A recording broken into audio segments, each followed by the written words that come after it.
Hi hello ಸ್ನೇಹಿತರೆ, ನಿಮ್ಮೆಲ್ಲರಿಗೂ cultural valley YouTube ಚಾನಲ್ಗೆ ಸ್ವಾಗತ ಸ್ನೇಹಿತರೆ. ಬನ್ನಿ ಸ್ನೇಹಿತರೆ, ಇವತ್ತು ನಾವು ಇಂಡೋನೇಷ್ಯಾದ ಬಾಲಿನಲ್ಲಿ ಬರ್ತಕ್ಕಂಥ ಏನು ಡೈಮಂಡ್ ಬೀಚ್ ಇದೆ ಅದನ್ನು ನೋಡ್ಕೊಂಡು ಬರೋಣ. ಬನ್ನಿ ಸ್ನೇಹಿತರೆ.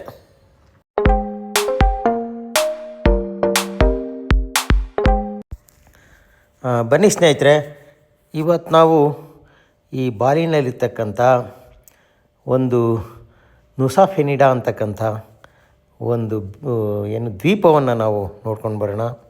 ಈ ದ್ವೀಪ ಸಮೂಹಗಳಲ್ಲಿ ಈ ನುಸಾ ಪೆನಿಡಾ ಅಂತಕ್ಕಂಥದ್ದು ಭಾಳ ಪ್ರಸಿದ್ಧವಾಗಿರ್ತಕ್ಕಂಥದ್ದು.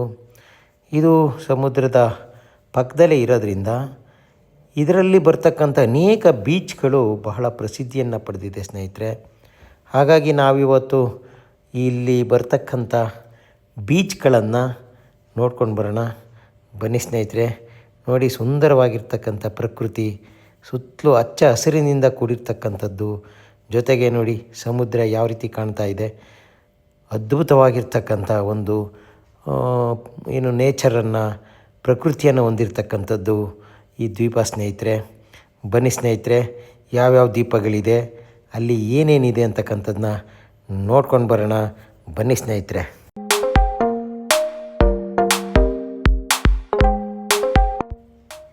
ನೋಡಿ, ಇದು ಬಾಲಿ ಹತ್ರನೇ ಇರ್ತಕ್ಕಂಥ ಒಂದು ಸುಂದರ ಮತ್ತು ಸಾಹಸಮಯ ದ್ವೀಪ ಆಗಿದೆ ಸ್ನೇಹಿತರೆ. ಅದರಲ್ಲಿ ಮುಖ್ಯವಾಗಿ ಕೆಲಿಲಿಂಕಿಂಗ್ ಬೀಚ್ ಅಂತ ಹೇಳಿ, ಇದು ಡೈನೋಸಾರ್ ಟೀ ರೆಕ್ಸ್ ಆಕಾರದಲ್ಲಿ ಇರೋದ್ರಿಂದ ಈ ಬೆಟ್ಟಕ್ಕೆ ಹೆಸರು ಬಂದಿದೆ ಸ್ನೇಹಿತರೆ. ಇದು ವಿಶ್ವವಿಖ್ಯಾತವಾಗಿದೆ. ಇದಲ್ದಲೇ ಇನ್ನೊಂದು ಬೀಚ್ ಇದೆ, ಡೈಮಂಡ್ ಬೀಚ್ ಅಂತ ಹೇಳಿ. ಈ ಡೈಮಂಡ್ ಬೀಚು ಅದು ಒಂದು ಡೈಮಂಡ್ ಆಕೃತಿಯಲ್ಲಿ ಬೆಟ್ಟಗಳನ್ನು ಕೊರೆದು ಸಮುದ್ರದ ಮಧ್ಯದಲ್ಲಿ ನಾವು ನೋಡ್ಬೋದು. ಇಲ್ಲಿನ ಬಿಳಿ ಮರಳು ಮತ್ತು ವಜ್ರದ ಆಕಾರದಲ್ಲಿರ್ತಕ್ಕಂಥ ಬಂಡೆಗಳು ಆ ನೋಡುಗರನ್ನು ಸೆಳೆಯುತ್ತೆ ಸ್ನೇಹಿತರೆ. ಹಾಗಾಗಿ ಆ ಡೈಮಂಡ್ ಬೀಚ್ ಬಗ್ಗೆನೂ ನಾವು ನೋಡೋಣ. ಜೊತೆಗೆ ಬ್ರೋಕನ್ ಬೀಚ್ ಅಂತ ಇದೆ. ಇದೊಂದು ನೈಸರ್ಗಿಕ ಕಮಾನನ್ನು ಹೊಂದಿರತಕ್ಕಂಥ ಒಂದು ಸಮುದ್ರವನ್ನು ಕೊರೆದು ಬಂಡೆ ಮಧ್ಯದಲ್ಲಿ ನೀರು ಈಚೆಗೆ ಬರ್ತಕ್ಕಂಥದ್ದು ನೋಡ್ತಕ್ಕಂಥದ್ದೇ ಒಂದು ಅದ್ಭುತವಾಗಿರ್ತಕ್ಕಂಥ ಒಂದು ದೃಶ್ಯ ಸ್ನೇಹಿತರೆ. ಹಾಗೆಯೇ ಇನ್ನೊಂದು ಕ್ರಿಸ್ಟಲ್ ಬೇ ಅಂತಕ್ಕಂಥ ಒಂದು ಬೀಚ್ ಇದೆ. ಇದು ಬಹಳ ತೆಳು ನೀರಿನಿಂದ ಕೂಡಿರ್ತಕ್ಕಂಥದ್ದು, ಸ್ಫಟಿಕದಂಥ ನೀರನ್ನು ಹೊಂದಿದೆ. ಇಲ್ಲಿ ಈಜಲಿಕ್ಕೆ ತುಂಬ ಖುಷಿಯಾಗುತ್ತೆ ಸ್ನೇಹಿತರೆ. ಹಾಗಾಗಿ ಇಲ್ಲಿ ನಿಂತ್ಕೊಂಡು ಸೂರ್ಯಾಸ್ತವನ್ನು ನೋಡೋದಕ್ಕೆ ಅದ್ಭುತವಾಗಿರ್ತಕ್ಕಂಥ ಒಂದು ರಮ್ಯ ನೋಟವನ್ನು ನಾವು ನೋಡ್ಬೋದು ಸ್ನೇಹಿತರೆ. ಹಾಗಾಗಿ ಈ ಬಾಲಿಯ ಮುಖ್ಯ ಭೂಭಾಗದಲ್ಲಿರ್ತಕ್ಕಂಥ ಈ ಒಂದು ಬೀಚ್ಗಳಿದೆ, ಇದನ್ನೆಲ್ಲ ನೋಡ್ಕೊಂಡು ಬರೋಣ. ಬನ್ನಿ ಸ್ನೇಹಿತರೆ. ನೋಡಿ, ನಮ್ಮ ಸ್ಟೇಯಿಂದ ಈ ಒಂದು ದ್ವೀಪದ ಎಂಟ್ರಾಗಬೇಕು ಅಂದರೆ ನಮ್ಮ ವೆಹಿಕಲನ್ನು ಇಲ್ಲೇ ಪಾರ್ಕಿಂಗ್ ಮಾಡಬೇಕು ಸ್ನೇಹಿತರೆ. ಮತ್ತು ಇಲ್ಲಿಂದ ನಾವು ಬೋಟಲ್ಲಿ ಈ ದ್ವೀಪಗಳ ಬೀಚ್ಗಳೇನಿದೆ ಅಲ್ಲಿಗೆ ನಾವು ತೆರಳಬೇಕಾಗುತ್ತೆ. ಈಗ ನಮ್ಮ ವೆಹಿಕಲನ್ನು ಇಲ್ಲೇ ಪಾರ್ಕಿಂಗ್ ಮಾಡಿ ಬೋಟ್ಗೆ ಹೋಗೋಣ. ಬನ್ನಿ ಸ್ನೇಹಿತರೆ.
ನೋಡಿ ಸ್ನೇಹಿತರೆ, ಈ ಬಾಲಿಯ ನುಸಾ ಫೆನಿಡಾ ದ್ವೀಪಕ್ಕೆ ನಾವು ಹೋಗ್ತಾ ಇದ್ದೀವಲ್ವಾ, ಇಲ್ಲಿ ಈ ಒಂದು ಬೋಟಲ್ಲಿ ನಾವು ಇವಾಗ ಪ್ರಯಾಣ ಮಾಡ್ತಾ ಇದ್ದೀವಿ. ಇದು ಬಹಳ ಜನಪ್ರಿಯ ಮತ್ತು ವೇಗವಾದ ಒಂದು ಬೋಟ್ಗಳು ಸ್ನೇಹಿತರೆ. ಸ್ಪೀಡ್ ಬೋಟ್ ಅಂತ ಏನು ಕರಿತೀವಿ ಅದು. ಹಾಗಾಗಿ ಈ ಸ್ಪೀಡ್ ಬೋಟ್ಗಳ ವಿಶೇಷತೆ ಏನಂತಂದರೆ, ಇದು ನೋಡಿ ನಮಗೆ ಮುಂದೆ ಈ ಸಾನೂರು ಅಂತಕ್ಕಂಥ ಒಂದು ಬಂದರಿನಿಂದ ನಾವು ಹೋಗ್ತಾ ಇದ್ದೀವಿ. ಇದು ನಮ್ಮ ಪ್ಲೇಸ್ ಏನು ತಲುಪಬೇಕಾಗಿದೆ ಅದಕ್ಕೆ ಒಂದು 30ರಿಂದ 45 ನಿಮಿಷ ಹಿಡಿಯುತ್ತೆ ಸ್ನೇಹಿತರೆ. ಹಾಗಾಗಿ ಈ ಸ್ಪೀಡ್ ಬೋಟ್ಗಳು ಅತ್ಯಂತ ಶಕ್ತಿಯುತವಾದ ಇಂಜಿನ್ಗಳನ್ನ ಹೊಂದಿದೆ. ಸಾಲದಕ್ಕೆ 4ರಿಂದ 5 ದೊಡ್ಡ ಇಂಜಿನ್ಗಳನ್ನ ಹೊಂದಿದೆ. ಇದರೊಳಗೆ 50ರಿಂದ 100 ಜನ ಕುಳಿತುಕೋಬೋದು ಸ್ನೇಹಿತರೆ. ಮತ್ತು ಎಲ್ಲ ಒಂದು ಪ್ಯಾಸೆಂಜರ್ಸ್ಗೂ ಲೈಫ್ ಜಾಕೆಟನ್ನು ಕೊಟ್ಟಿದ್ದಾರೆ. ಹಾಗಾಗಿ ನಾವು ಸುರಕ್ಷಿತವಾಗಿ ಈ ಒಂದು ನಾವು ಜಾಗವನ್ನು ತಲುಪ್ತಾ ಇದ್ದೀವಿ. ನೋಡಿ, ಇದಕ್ಕೆ ನಮ್ಮ ಇಂಡಿಯನ್ ರುಪೀಸಲ್ಲಿ 1,600ರಿಂದ 2,500 ರೂಪಾಯಿ ಆಗುತ್ತೆ ಸ್ನೇಹಿತರೆ. ಹಾಗಾಗಿ ನಾವು ಈ ಬೋಟನ್ನು ಪಡೆದು ಈಗ ನಾವು ಮುಂದೆ ಈ ದ್ವೀಪಗಳನ್ನ ನೋಡಲಿಕ್ಕೆ ಹೋಗ್ತಾ ಇದ್ದೀವಿ ಸ್ನೇಹಿತರೆ. ಬನ್ನಿ ಹಾಗೆ ನೋಡ್ಕೊಂಡು ಹೋಗೋಣ. ನೀವು ಒಮ್ಮೆ ಈ ಒಂದು ನ್ಯೂಸಾ ಫೆನಿಡಾ ಒಂದು ದ್ವೀಪ ಸಮೂಹಗಳಿಗೆ ಬನ್ನಿ ಅಂತ ಹೇಳ್ತಾ ನೋಡೋಣ. ಬನ್ನಿ ದ್ವೀಪಗಳು ಯಾವ ರೀತಿ ಇದೆ ಅಂತಕ್ಕಂಥದ್ದನ್ನ.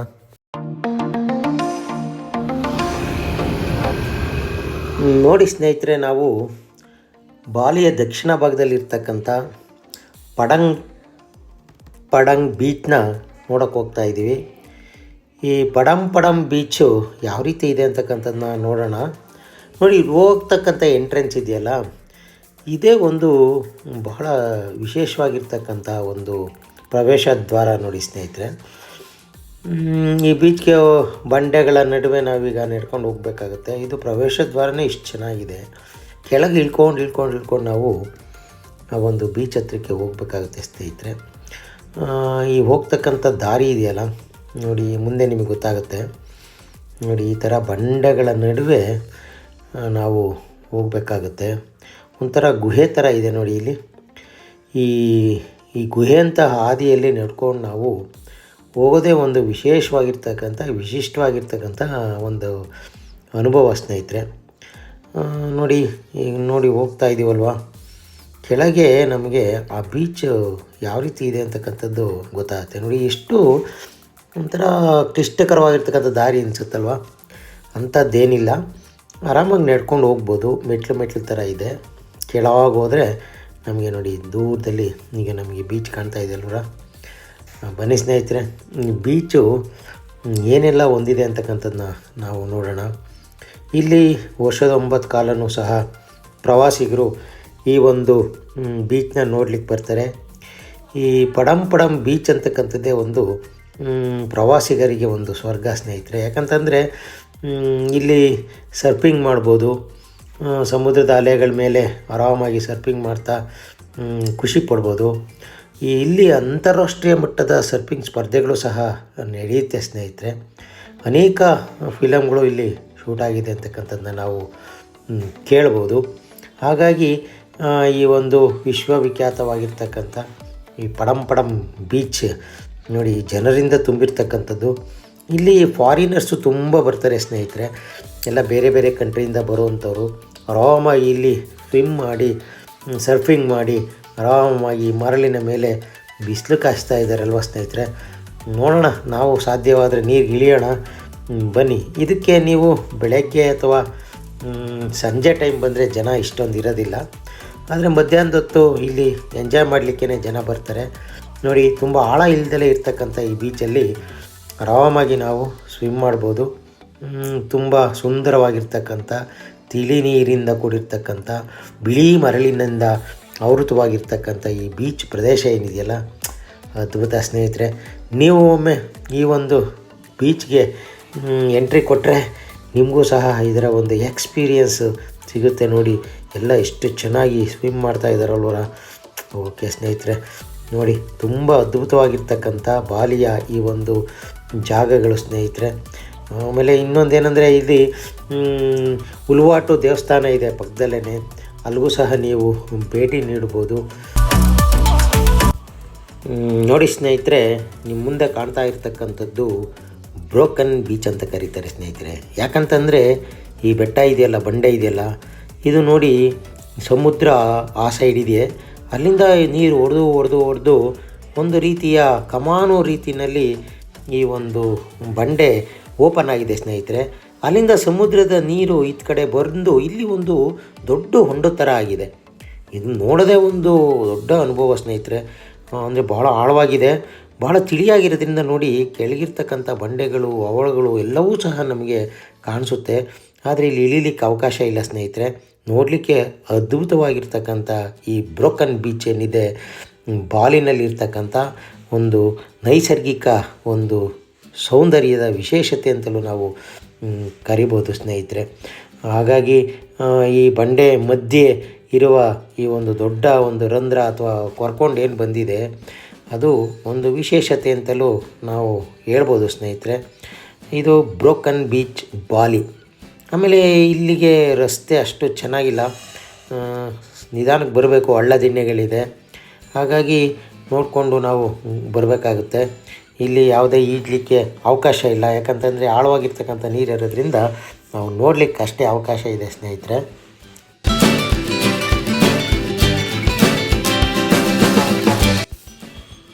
ನೋಡಿ ಸ್ನೇಹಿತರೆ, ಇದು ಡೈಮಂಡ್ ಬೀಚ್. ನಾವು ನೋಡ್ತಾ ಇದ್ದೀವಲ್ಲ ಮುಂದೆ ಇರ್ತಕ್ಕಂಥ ಬಂಡೆಗಳು, ಇದು ಡೈಮಂಡ್ ಆಕೃತಿಯಲ್ಲಿ ನೋಡಿ ಕಟ್ ಮಾಡಿರೋ ರೀತಿಯಲ್ಲಿ ನೈಸರ್ಗಿಕವಾಗಿ ರೂಪುಗೊಂಡಿರ್ತಕ್ಕಂಥ ಒಂದು ಬಂಡೆಗಳು ಸ್ನೇಹಿತರೆ.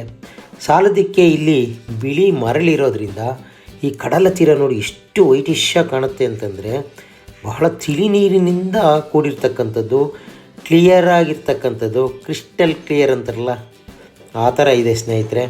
ಹಾಗಾಗಿ ಈ ಒಂದು ಡೈಮಂಡ್ ಬೀಚು ಒಂದು ವಿಶೇಷವಾಗಿರ್ತಕ್ಕಂಥ ಸಮುದ್ರದ ಮಧ್ಯದಲ್ಲಿ ಚೂಪಾದ ವಜ್ರದ ಆಕಾರದಲ್ಲಿ ಬೆಟ್ಟಗಳನ್ನು ಕೊರೆಯಲ್ಪಟ್ಟಿರ್ತಕ್ಕಂಥದ್ದು ನೈಸರ್ಗಿಕವಾಗಿ. ನೋಡಿ ಈ ಒಂದು ಈಗ ನೋಡ್ತಾ ಇದ್ದೀರಲ್ಲ, ಇದು ನಾನು ಆಗಲೇ ತೋರಿಸ್ತೇನೆ ನಿಮಗೆ. ಇದನ್ನು ನಾವು ಯಾವುದು ಬ್ರೋಕನ್ ಬೀಚ್ ಅಂತ ಏನು ಹೇಳಿದ್ನಲ್ಲ, ಅದು ಸ್ನೇಹಿತರೆ ಇದು. ಹಾಗೆಯೇ ನೋಡಿ ಇಲ್ಲಿಗೆ ಹೋಗೋದಕ್ಕೆ ಒಂದು ವಿಶೇಷವಾಗಿರ್ತಕ್ಕಂಥ ಬೆಟ್ಟದ ಗೋಡೆಯನ್ನು ಮೆಟ್ಟಲುಗಳನ್ನಾಗಿ ಮಾಡಿಕೊಂಡು ಪ್ರಪಂಚದಲ್ಲೇ ಇದು ಬಹಳ ಪ್ರಸಿದ್ಧಿ ಹೊಂದಿರತಕ್ಕಂಥ ಒಂದು ಇಳಿಜಾರಾದ ಒಂದು ಬಂಡೆಗಳ ಮೇಲೆ ನಡ್ಕೊಂಡು ಹೋಗ್ತಕ್ಕಂಥದ್ದೇ ಒಂದು ಸುಂದರವಾಗಿರ್ತಕ್ಕಂಥ ಅನುಭವ ಸ್ನೇಹಿತರೆ. ಇತ್ತೀಚೆಗೆ ಇಲ್ಲಿ ನೋಡಿ ಈ ಥರ ಮೆಟ್ಟಿಲುಗಳನ್ನು ಸಹ ಮಾಡಿದ್ದಾರೆ. ಹತ್ತು ಕಡೆ ನೋಡಿ ನಿಮಗೆ ಬಂಡೆಯ ಮೇಲೆ ಒಂದು ಉಲುವಾಟು ದೇವಾಲಯದ ಒಂದು ಎಂಟ್ರೆನ್ಸ್ ಕಾಣ್ತಾ ಇದೆ. ಅಲ್ಲಿ ದೇವಾಲಯನೂ ಸಹ ಇದೆ. ಸುಮಾರು ಇದು ಸಮುದ್ರದ ಮಟ್ಟಕ್ಕಿಂತ ಒಂದು 70 ಮೀಟರ್ 80 ಮೀಟ್ರು ಹೈಟಲ್ಲಿ ಬಂಡೆ ಮೇಲೆ ಒಂದು ನಿರ್ಮಿತವಾಗಿರ್ತಕ್ಕಂಥ ಒಂದು ದೇವಸ್ಥಾನ ಸ್ನೇಹಿತರೆ. ನೋಡಿ ದೂರದಲ್ಲಿ ನಮಗೆ ಈ ಒಂದು ಡೈಮಂಡ್ ಬೀಚ್ ಸುಂದರವಾಗಿ ಕಾಣ್ತಾ ಇದೆ. ಕಲರ್ ನೋಡಿ ಎಷ್ಟು ಚೆನ್ನಾಗಿದೆ. ಮೋಡಗಳು, ಸಮುದ್ರ ತೀರದಲ್ಲಿರ್ತಕ್ಕಂಥ ಈ ಒಂದು ಬೆಟ್ಟಗಳು ಅದ್ಭುತ ಸ್ನೇಹಿತರೆ. ಸುತ್ತಲೂ ಹಸುರಿನ ರಾಶಿ. ಮತ್ತು ಇಲ್ಲಿ ಸ್ವಲ್ಪ ಬಿಸಿಲಿದ್ರೂ ಸಹ ಅಂತಹ ಒಂದು ಬಿಸಿಲೇನಿಲ್ಲ. ಈ ಒಂದು ಟೈಮಲ್ಲಿ ಒಂದು ಆಹ್ಲಾದಕರವಾಗಿರ್ತಕ್ಕಂಥ ಒಂದು ತಂಪಾದ ವಾತಾವರಣವೂ ಸಹ ನಮಗೆ ಇದೆ ಸ್ನೇಹಿತರೆ. ಹಾಗಾಗಿ ನೋಡಿ ಈ ಡೈಮಂಡ್ ಬೀಚ್ ದೂರದಲ್ಲಿ ಕಾಣ್ತಾ ಇದೆ. ಈಗ ನಾವು ಉಲುವಾಟು ದೇವಾಲಯಕ್ಕೆ ಹೋಗ್ಬಿಟ್ಟು ಬರೋಣ, ಬನ್ನಿ ಸ್ನೇಹಿತರೆ.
ನೋಡಿ ಸ್ನೇಹಿತರೆ, ಈ ಬೀಚ್ಗೆ ಹೋಗೋದಕ್ಕೆ ಈ ಬೆಟ್ಟದ ಮೇಲಿಂದ ಮೆಟ್ಲುಗಳೇ ಇರಲಿಲ್ಲ. ಇತ್ತೀಚೆಗೆ ಆ ಬಂಡೆಗಳನ್ನೆಲ್ಲ ಕೊರೆದು ಆ ಬೀಚ್ ಹತ್ರಕ್ಕೆ ಹೋಗೋದಕ್ಕೆ ಮೆಟ್ಲುಗಳನ್ನ ಮಾಡಿದ್ದಾರೆ ಸ್ನೇಹಿತರೆ. ಇದು ಬಹಳ ಒಂದು ವಿಶೇಷ ಮೆಟ್ಟಿಲುಗಳು ಅಂತ ನಾವು ಕರಿಬೋದು. ಸುಂದರವಾಗಿರ್ತಕ್ಕಂಥ ಪ್ರಪಂಚದಲ್ಲೇ ಒಂದು ಮೆಟ್ಟಿಲ ಹಾದಿ ಅಂತ ಇದನ್ನು ಕರೀತಾರೆ ಸ್ನೇಹಿತರೆ. ಹತ್ತಲಿಕ್ಕೆ ಇಳಿಲಿಕ್ಕೆ ಒಂದು ಭಾಳ ಚೆನ್ನಾಗಿದೆ. ಒಟ್ಟಾರೆ ಸ್ನೇಹಿತರೆ, ನುಸಾ ಪೆನಿಡಾ ದ್ವೀಪ ಇದೆಯಲ್ಲ, ಬಾಲಿನಲ್ಲಿ ಬರ್ತಕ್ಕಂಥದ್ದು, ಇದು ಉಳಿದ ಎಲ್ಲ ಭಾಗಗಳಿಗಿಂತ ನೈಸರ್ಗಿಕವಾಗಿ ಮತ್ತು ಒರಟಾಗಿರ್ತಕ್ಕಂಥ ಕಲ್ಲು ಬಂಡೆಗಳ ಮೇಲೆ ಒಂದು ಸೌಂದರ್ಯವನ್ನು ನಾವು ನೋಡ್ಬೋದು ಸ್ನೇಹಿತರೆ. ಇನ್ನೊಂದೇನಂತಂದರೆ, ನೀವು ಈ ಬಾಲಿನಲ್ಲಿ ಬಂದರೆ ಯಾವುದೇ ಮೂಲೆಗೆ ಹೋಗಿ ಒಳ್ಳೆ ಫೋಟೋಶೂಟ್ ಮಾಡಲಿಕ್ಕೆ ಒಳ್ಳೊಳ್ಳೆ ಪ್ಲೇಸ್ ಸಿಗುತ್ತೆ ಸ್ನೇಹಿತರೆ. ಹಾಗಾಗಿ ನ್ಯೂ ಕಪಲ್ಸ್ಗಳು ಇಲ್ಲಿಗೆ ಬಂದು ಫೋಟೋಶೂಟ್ ಮಾಡಲಿಕ್ಕೆ, ಪ್ರೀ ವೆಡ್ಡಿಂಗ್ ಮಾಡಲಿಕ್ಕೆ, ವೆಡ್ಡಿಂಗ್ ಶೂಟ್ ಮಾಡಲಿಕ್ಕೆ ಇಲ್ಲಿ ತುಂಬ ಚೆನ್ನಾಗಿದೆ. ಆಮೇಲೆ ಈ ಒಂದು ಸೌಂದರ್ಯ ಸವಿತ ನಾವು ಬಾಲಿಯನ್ನು ಆಸ್ವಾದಿಸ್ಬೋದು ಸ್ನೇಹಿತರೆ. ಇಲ್ಲಿವರೆಗೂ ನೀವು ಈ ಬಾಲಿಯನ್ನು ನೋಡಿದ್ದಕ್ಕಾಗಿ ತುಂಬ ಹೃದಯದ ಧನ್ಯವಾದಗಳು ಸ್ನೇಹಿತರೆ. Thank you.